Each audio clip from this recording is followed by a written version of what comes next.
L'homme ne vivra pas de pain seulement, mais de toute parole qui sort de la bouche de Dieu. Voici votre moment de méditation quotidienne.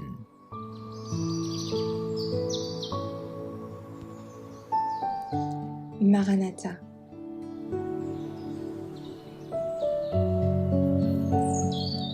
Le 28 janvier. Ceux qui veillent sont bénis.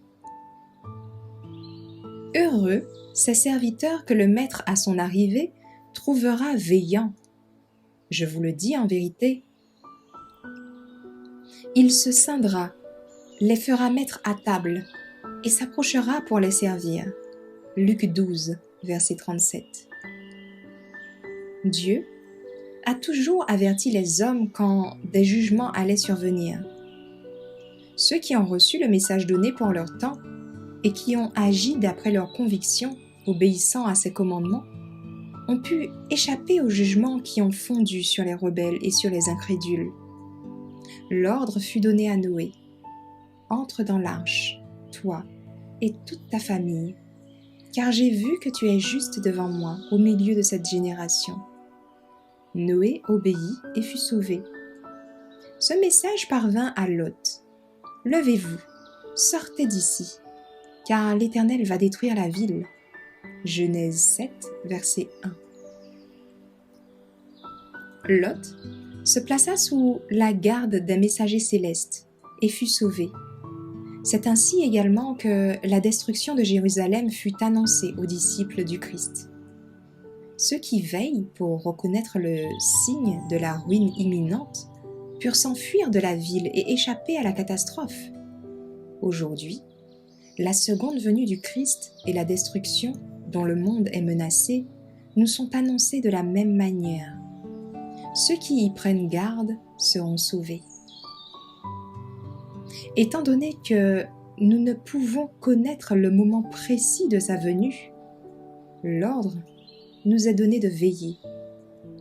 Heureux ces serviteurs que le maître à son arrivée trouvera veillants.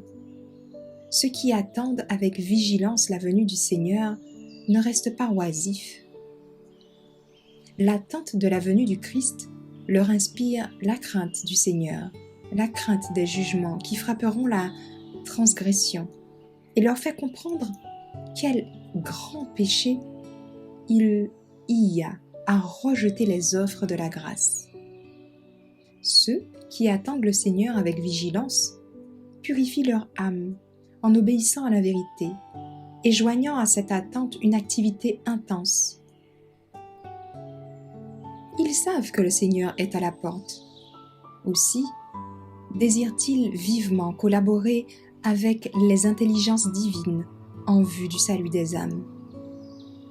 Tels sont les économes fidèles et prudents qui donnent aux serviteurs du Seigneur leur ration de blé au moment convenable.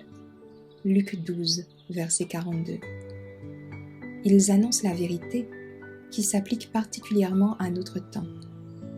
Tout comme Enoch, Noé, Abraham, Moïse, qui ont donné la vérité pour leur temps respectif, les serviteurs du Christ donnent actuellement l'avertissement particulier dont leur génération a besoin.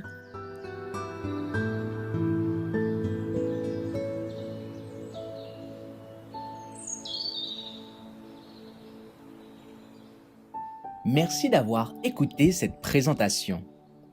Assurez-vous de nous rejoindre demain pour votre moment de méditation quotidienne avec lereste.org.